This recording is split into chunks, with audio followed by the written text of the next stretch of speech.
स्वागत है आपका द LLB गाइड में, जहां ज्ञान और न्याय का संगम होता है। आइए मिलकर समझते हैं कानून की दुनिया को। जब हम बोलते हैं स्कूल्स ऑफ जूरिस्प्रूडेंस तो क्या मतलब है स्कूल्स का? यहाँ पे स्कूल्स का मतलब है स्कूल ऑफ थॉट। अब ये जो सारे पॉलिटिकल थिंकर होते हैं इनको क्या बोलते हैं? Political thinker. उनका काम है सोचना, थ्योरी बनाना, ज्ञान बांटना बेसिकली। तो जो थिंकर्स का सिमिलर ज्ञान होता है ना, उनको एक स्कूल ऑफ थॉट में रख देते हैं। मतलब कि आसपास की थिंकिंग हो, ऐसा नहीं है सारे थिंकर एक ही बात बोल रहे हैं, लेकिन थोड़ी बहुत रिलेटेड बात बोल रहे हैं, एक ही कॉन्सेप्ट के बेसिस पे बोल रहे हैं, तो उनकी सेम थॉट हुई। तो ऐसे स्कूल्स डिवाइडेड हैं जूरिस्प्रूडेंस में अलग अलग थॉट के। तो मेनली तो 5 स्कूल हैं। नेचुरल स्कूल से ही निकल के फिलोसफिकल स्कूल बनता है, लेकिन ये दोनों सेम नहीं है, थोड़े अलग हैं। जैसे मान लो ये अगर नेचुरल स्कूल ऑफ जूरिस्प्रूडेंस है तो ये फिलोसफिकल स्कूल ऑफ जूरिस्प्रूडेंस है। थोड़ा इनमें सिमिलैरिटी है, लेकिन ये दोनों सिमिलर नहीं है एकदम। अपन फिलोसफिकल स्कूल अगले वीडियो में पढ़ेंगे, इसमें नेचुरल स्कूल पढ़ रहे हैं। नेचुरल स्कूल के अलावा जो 4 मेन और स्कूल हैं वो है historical school, sociological school, analytical school और रियलिस्ट स्कूल। इनके बारे में भी हम पढ़ेंगे। आज के हमारे वीडियो का टॉपिक है नेचुरल स्कूल ऑफ जूरिस्प्रूडेंस। हम इसके बारे में पढ़ेंगे। जूरिस्प्रूडेंस में हम बेसिकली क्या पढ़ते हैं? हम फिलोसफर्स के बारे में पढ़ते हैं कि उन्होंने क्या ज्ञान दिया, उनने किस प्रकार का ज्ञान दिया। तो सबका भिन्न भिन्न प्रकार का अलग अलग तरह का ज्ञान होता है। ये बहुत सारे पॉलिटिकल फिलोसफर हैं, इन्होंने अलग अलग अपनी थ्योरीज दी। ठीक है, ये सोक्रेटिस है, एरिस्टोटल है, प्लेटो है, सब है। लेकिन इन सब की थिंकिंग थोड़ी मैच करती थी कुछ रिगार्ड में। इधर इन सब की थिंकिंग बैठ रही थी नेचुरल लॉ स्कूल में, तो इन सबको नेचुरल लॉ स्कूल के अंडर में माना जाता है। Proponents of natural law school माना जाता है इन सारे थिंकर्स को। लेकिन नेचुरल लॉ स्कूल का क्या कॉन्सेप्ट है? नेचुरल लॉ स्कूल बोलता क्या है? नेचुरल लॉ इस स्कूल के हिसाब से वो लॉ होता है जो इम्यूटेबल और इटर्नल होता है, जो कभी नहीं बदलता। Constant body of permanent truths होता है नेचुरल लॉ। इंसान के बिलीफ बदले, समाज बदले, सोसाइटी बदले, एटीट्यूड बदले, वक्त बदले, कुछ भी बदले, लेकिन ये नेचुरल लॉज नहीं बदलते। ये इम्यूटेबल और इटर्नल रहते हैं। ये है main gist natural law school का। इस पे ही बेस्ड है जितने भी इसके फिलोसफर हैं, उनकी थिंकिंग थोड़ी बहुत आगे पीछे अलग है, लेकिन जो मेन कोर है वो यही है कि देयर आर सर्टेन इम्यूटेबल और इटर्नल ट्रुथ्स। इसीलिए नेचुरल लॉ को बोला जाता है डिवाइन लॉ, भगवान का लॉ। अब नेचुरल लॉ के अगर डेवलपमेंट की बात करें, ये जो नेचुरल लॉ की थ्योरीज हैं डेवलप्ड कैसे हुई, तो ये 4 मेन टाइम पीरियड्स में डेवलप हुई। पहला था एंशिएंट पीरियड, सोक्रेटिस, प्लेटो, उनके ज़माने का 2000-2500 साल पहले। दूसरा था मिडिवियल पीरियड, अराउंड 1000 साल पहले, 12th-13th सेंचुरी। फिर रेनेसां पीरियड मतलब 16th-17th सेंचुरी। और उसके बाद मॉडर्न पीरियड मतलब 18, 19, 20, 21st सेंचुरी अभी जो चल रही है। तो ग्रीस में चलते हैं अपन। अगर अपन ग्रीस में जाएंगे तो 3 बंदे हैं बहुत ही फेमस ग्रीस के जो फिलोसफर हैं। एक है सोक्रेटिस, दूसरा है प्लेटो और तीसरा है एरिस्टोटल। अब इसमें एक इंटरेस्टिंग बात यह है कि सोक्रेटिस टीचर था प्लेटो का और प्लेटो टीचर था एरिस्टोटल का, और एरिस्टोटल टीचर था किसका? अलेक्जेंडर द ग्रेट का। लेकिन वो फिलोसफर नहीं है तो उससे अपने को मतलब नहीं है। तो बेसिकली ये 3 जनरेशन है और तीनों एक दूसरे के टीचर थे। प्लेटो ने 20 साल एरिस्टोटल को टीच करा, सोक्रेटिस ने मरने तक प्लेटो को टीच करा, और सोक्रेटिस खुद कुछ लिख के नहीं मरा। प्लेटो ने ही सोक्रेटिस के बारे में, सोक्रेटिस ने जो बोला था, खुद पब्लिश करा। तो प्लेटो के थ्रू सोक्रेटिस को हम जानते हैं। तो ये बेसिकली 3 बड़े पॉलिटिकल फिलोसफर्स हैं जिनने ज्ञान दिया है। तो सबसे पहले हम बात करते हैं सोक्रेटिस की। सोक्रेटिस ने डिफाइन किया था वर्च्यू। वर्च्यू का मतलब सोक्रेटिस के हिसाब से था कॉन्सेप्ट ऑफ गुड, और इसने बोला था कि हर इंसान में ये वर्च्यू होता है और हर इंसान क्रिटिकली इवैल्यूएट कर सकता है इस वर्च्यू के बेसिस पे पॉजिटिव लॉ को। पॉजिटिव लॉ क्या होता है? पॉजिटिव लॉ होता है मैन मेड लॉ। जैसे नेचुरल लॉ डिवाइन लॉ होता है, पॉजिटिव लॉ होता है मैन मेड लॉ। तो सोक्रेटिस ने बोला कि आप अपने अंदर के वर्च्यू जो आप सब में होता है, कॉन्सेप्ट ऑफ गुड, क्या अच्छा है क्या बुरा, उसके हिसाब से इवैल्यूएट कर सकते हो पॉजिटिव लॉ को। इसने डेवलप किया था एक सोक्रेटिक मेथड। इस मेथड के हिसाब से अपने स्टूडेंट्स को सिखाता था कि क्रिटिकल थिंकिंग क्या होती है, रीजनिंग क्या होता है, लॉजिक क्या होता है।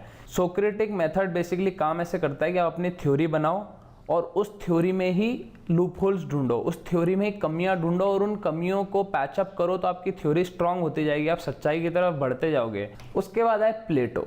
सोक्रेटिस तो कुछ लिख नहीं पाए, कुछ ज्ञान बांट नहीं पाए ज़्यादा, तो प्लेटो ने सोक्रेटिस के बारे में लिख के सोक्रेटिस को फेमस करा। प्लेटो थे सोक्रेटिस के स्टूडेंट।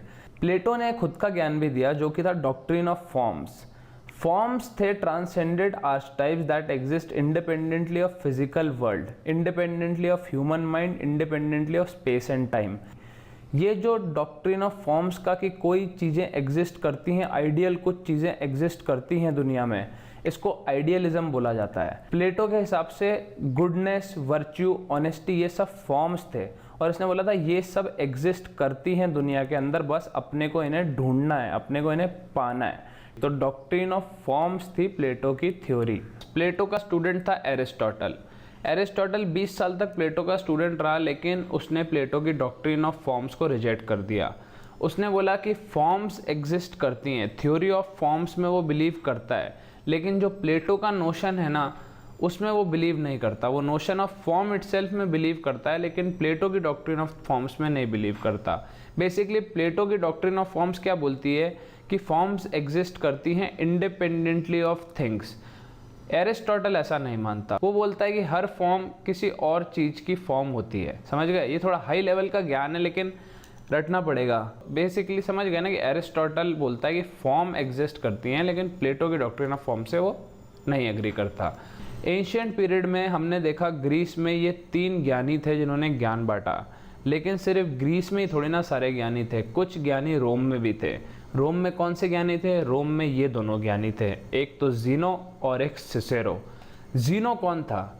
जीनो बेसिकली एक बहुत ही रईस आदमी था जिसका सब लुट गया, तो उसने सोक्रेटिस को पढ़ना चालू कर दिया और इंटरेस्ट आ गया उसको फिलॉसफी में। उसके बाद इसने स्टोइसिज्म फाउंड करा, एक नया इसका थ्योरी जो भी, और इसने अपने स्टूडेंट्स बनाए, फॉलोवर बनाए, उन फॉलोवर्स को स्टोइक्स बोलता था। तो ये जो स्टोइसिज्म वर्ड आया ना, ये आया है स्टोआ पोइकिले से। ये एक बिल्डिंग थी, इस टाइप की बिल्डिंग होती थी, यहाँ पे बैठ के अपनी ज्ञानबाजी करते थे आपस में जीनो और उसके स्टूडेंट वगैरह सब। तो उनको सबको स्टोइक्स बोलना चालू कर दिया और स्टोइसिज्म हो गया, क्योंकि स्टोया पोइकिले में वो बैठते थे। तो रोमन्स ने नेचुरल लॉ थ्योरी को अपने लीगल सिस्टम में इनकलकेट किया और उन्होंने 3 डिवीजन बनाए on basis of natural law theory अपने लीगल सिस्टम में। उन्होंने अपने लॉज को 3 कैटेगरी में डिवाइड किया। जस्ट सिविले, सिविल लॉज जो रोमन सिटीजन्स पे अप्लाई होते थे। Just naturalist, principles of natural law, क्योंकि वो इम्यूटेबल ट्रूथ होते हैं।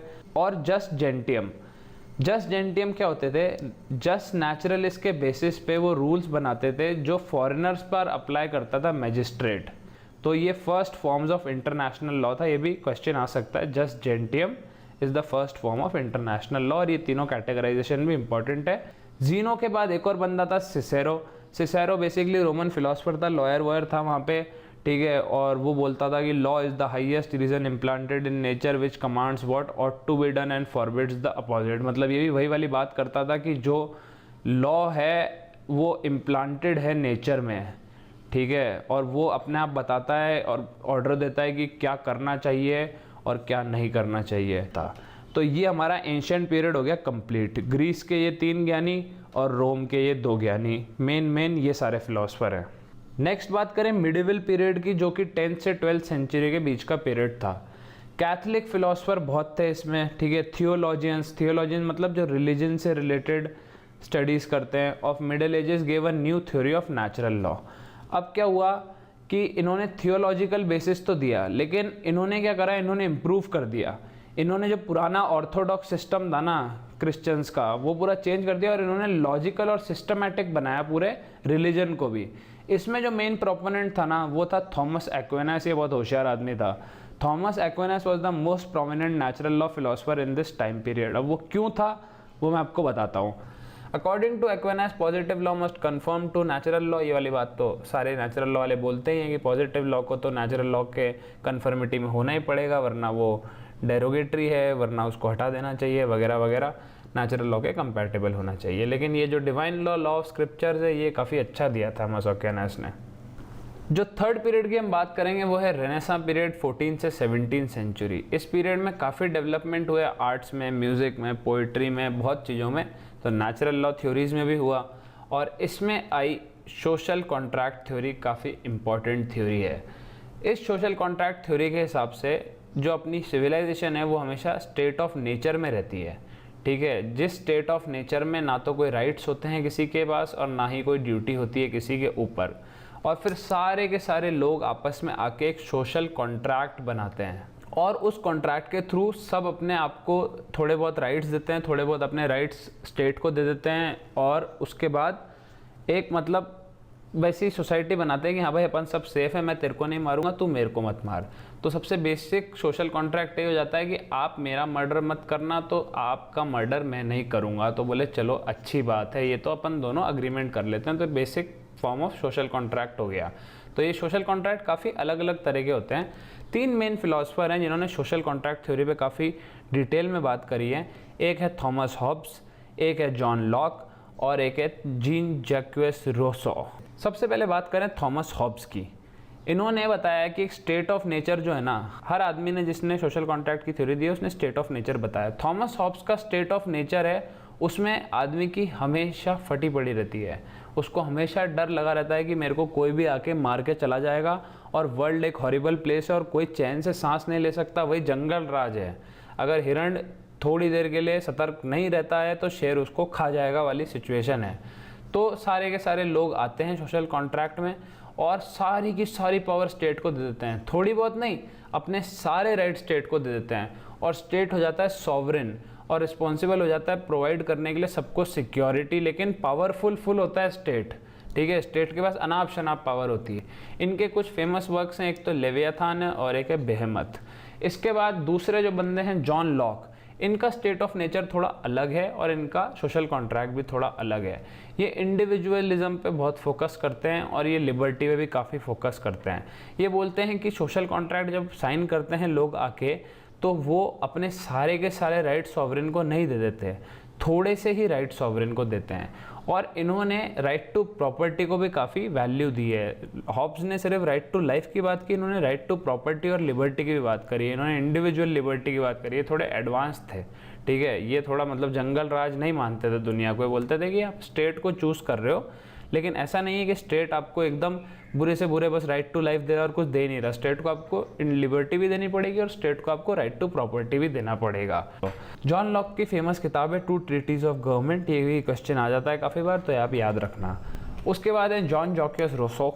जॉन जैक्वेस रूसो ने बोला कि जो मैन है वो एंटर करता है contract in order to preserve the rights of equality and freedom. They surrendered their rights not to a single individual but to the community as a whole। इन्होंने जनरल विल की थ्योरी दी social contract से।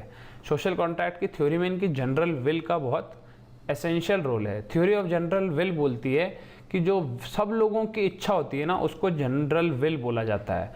तो आपको उस general will को ओबे करना चाहिए, क्योंकि वो सब लोगों की इच्छा है और आप सब लोगों में आते हो तो वो आपकी इच्छा है। अब रूसो के हिसाब से इंडिविजुअलिटी की इतनी वैल्यू नहीं है, लेकिन कम्युनिटी की वैल्यू है। लेकिन इनकी थ्योरी में लूपहोल्स ये हैं कि जनरल विल क्या है ये कौन बताएगा, और अगर जनरल विल वोटिंग से बताओगे तो जो माइनॉरिटी वोट है उनका क्या, उनकी तो विल नहीं है। तो ये थोड़े से इनके कॉम्प्लिकेशंस थे, लेकिन इनकी जनरल विल की थ्योरी थी। ये भी क्वेश्चन काफ़ी बार आ जाता है, जनरल विल की थ्योरी किसने दी। इनके फेमस वर्क हैं द सोशल कॉन्ट्रैक्ट, कन्फेशंस और डिस्कोर्स ऑन इक्वालिटी। अब बात करते हैं 4th और लास्ट पीरियड की, जो कि मॉडर्न पीरियड 1920th और अभी वाली जो सेंचुरी 21st जो चल रही है। 19th सेंचुरी से काफ़ी लोगों ने, काफ़ी फिलोसफर्स ने नेचुरल लॉ थ्योरी को मानना छोड़ दिया। डेविड ह्यूम थे, उन्होंने बोला था कि नेचुरल लॉ कहता है कि values are inherent in nature which is not true. Value और कॉन्सेप्ट ऑफ जस्टिस चेंज होता रहता है जगह टू जगह, और बात सच बात है, हर जगह का जस्टिस का कॉन्सेप्ट अलग होता है। अगर कोई परफेक्ट कंप्लीट सिस्टम एग्जिस्ट करता जो आदमी ढूंढ सकता है बिना एक्सपीरियंस के, तो इतने अलग अलग इंटरप्रिटेशन लॉ के क्यों होते पूरी दुनिया में, ये डेविड ह्यूम ने पूछा, जो कि काफ़ी लेजिट सवाल है, सही बात है। दूसरा है बेंथम, ये एनालिटिकल स्कूल के हैं, ये यूटिलिटेरियनिज्म की थ्योरी की बात करते हैं, वो अपन एनालिटिकल स्कूल में पढ़ेंगे। बेंथम ने बोला, और ये काफ़ी बार क्वेश्चन भी आ जाता है, नॉनसेंस अपॉन स्टिल्ट्स वाला। नॉनसेंस अपॉन स्टिल्ट्स किसने बोला? बेंथम ने बोला। उन्होंने डिस्क्राइब किया नेचुरल लॉ को simple nonsense, natural and imprescriptible rights, rhetorical nonsense, nonsense upon stilts. फिर उसके बाद बात आती है ऑस्टिन की। ऑस्टिन तो सबसे बड़े पॉजिटिविस्ट हैं, इन्होंने बिल्कुल ही विश्वास किया नहीं किया नेचुरल राइट्स थ्योरी में। इनके हिसाब से सारे राइट क्रिएट करता है स्टेट और एनफोर्स भी करता है स्टेट। अगर स्टेट नहीं हो दुनिया में तो ऐसे कोई राइट्स नहीं है जो नेचुरल लॉ थ्योरी के हिसाब से आपको मिल रहे हैं, सब स्टेट ही देने वाला है। उन्होंने कुछ एक्नॉलेज नहीं किया सोशल कॉन्ट्रैक्ट वगैरह। उन्होंने कहा कि पीपल ने कंसेंट नहीं करा कि स्टेट की बात मानेंगे, स्टेट ने उनके जूत दे के बोला कि हमारी बात मानो। जो गवर्नमेंट है उसने अपनी बात फोर्स से मनवाई, ऐसा नहीं कि आपने जाके गवर्नमेंट को बोला कि हम आपकी बात मान लेंगे। तो जो कमांड्स ऑफ स्टेट है ना वही लॉ है, समझ गए। 19th सेंचुरी का 20th सेंचुरी में काफ़ी अटेम्प्ट किए गए टू रिवाइव नेचुरल लॉ। ये क्यों किया गया? क्योंकि एक नीड फील हुई कि बेसिक वैल्यूज़ होनी चाहिए, स्टैंडर्ड्स कुछ होने चाहिए जो हमेशा सोसाइटी में होने चाहिए no matter what. World war हो गए थे, बहुत सारा समाज की हालत बहुत ख़राब थी, तो एक आइडियल ऑफ जस्टिस की डिमांड थी कि हाँ भाई चाहिए हमको एक स्टैंडर्ड होना चाहिए। तो नेचुरल लॉ थ्योरी वही बात कर दी, एक स्टैंडर्ड होता है हमेशा। ह्यूमन हो तो आप अंदर से आपके गुडनेस आएगी, वर्च्यू आएगा, फॉर्म्स होंगे, वो वाली सब चीज़ें सोसाइटी को ज़रूरत है। तो इसके फेवर में स्टैमलर ने बोला, वो एक्सपोनेंट थे natural law with a variable content के। इसका भी क्वेश्चन बहुत बार आ जाता है कि किसने बोला है, स्टैमलर ने बोला है। ये एक हाइब्रिड थ्योरी है between analytical and natural law school. अब इसको ध्यान से समझो। स्टैमलर बोलते हैं कि एक टेक्निकल लीगल साइंस होती है और एक थियोरेटिकल लीगल साइंस होती है। जो टेक्निकल लीगल साइंस होती है ना वो डिसाइड करती है कि लॉ का कंटेंट क्या होगा, और थ्योरेटिकल लीगल साइंस डिसाइड करती है कि अल्टीमेट प्रिंसिपल ऑफ लॉ क्या होंगे। सो बेसिकली लॉ डिफरेंट हो सकते हैं डिफरेंट सोसाइटी के, ऐसा स्टैमलर बोलते हैं। तो ये बेस होएगा ए पोस्टेरियरी नॉलेज पे, मतलब सोसाइटी के एक्सपीरियंस के हिसाब से डिफरेंट लॉज। लेकिन जो एंड अचीव करना है ना, जो गोल अपने को अचीव करना है, वो असर्टेनेबल है ए प्रायोरी मेथड से, मतलब वो विदाउट एक्सपीरियंस भी आप असर्टन कर सकते हो। जॉन रॉल्स ने अपनी book a theory of justice में एक मिडिल ग्राउंड फाइंड करने की ट्राई की। ये यूटिलिटेरियनिज्म की थ्योरी के प्रोपोनेंट हैं और इन्होंने यूटिलिटेरिज्म और नेचुरल लॉ दोनों को मिला के हाइपोथेटिकल कॉन्सेप्ट बना के ओरिजिनल पोजीशन और वेल और इग्नोरेंस के, इसको डिटेल में दूसरे वीडियो में पढ़ेंगे, डिटरमाइन करना चाह सोसाइटी का स्ट्रक्चर क्या होगा। तो ये बेसिकली जॉन रॉल्स ने जो करा वो यूटिलिटेरियनिज्म का और नेचुरल लॉ का एक मिक्स मिला जुला हाइब्रिड टाइप है। तो ये दोनों ही केसेस में मिक्स करके नेचुरल लॉ को यूज़ किया जा रहा है, जस्टिफाई किया जा रहा है, और सही भी है। मतलब एक सच्चाई थोड़ी ना होती है, इन्होंने दो थ्योरीज के अच्छे पार्ट लेके उनको जोड़ के कुछ बनाने की ट्राई की है। उसके बाद जेरोमी हॉल थे, उन्होंने बोला कि अपने को सारे डिसिप्लिन्स को रीयूनाइट करना है। Jurisprudence should be advocate in the sense that it will combine positivist जो मैनमेड लॉ होता है, नेचुरलिस्ट और सोशलिस्ट स्टडी ऑफ लॉ, और इन्होंने इसको टर्म दिया इंटीग्रेटिव जूरिस्प्रूडेंस। तो इन्होंने भी सेम बात बोली कि सब कुछ जोड़ के एक सुपर थ्योरी बनाने की टाइप की जरूरत है, इंटीग्रेटिव जूरिस्प्रूडेंस जिसको बोलेंगे। तो ये इसको रिवाइव करने का नेचुरल लॉ को अटेम्प्ट था 20th सेंचुरी में। इसके बाद अब 21st में तो अपन है ही, तो कोई डेवलपमेंट होंगे तो आगे की जनरेशन पढ़ेंगी, अपने को तो यहीं तक पढ़ना है अभी तक। तो मोस्ट इंपॉर्टेंट मैंने आपको करा दिया। Keep learning, keep growing with the LLB Guide. Don't forget to subscribe and explore more lessons in law.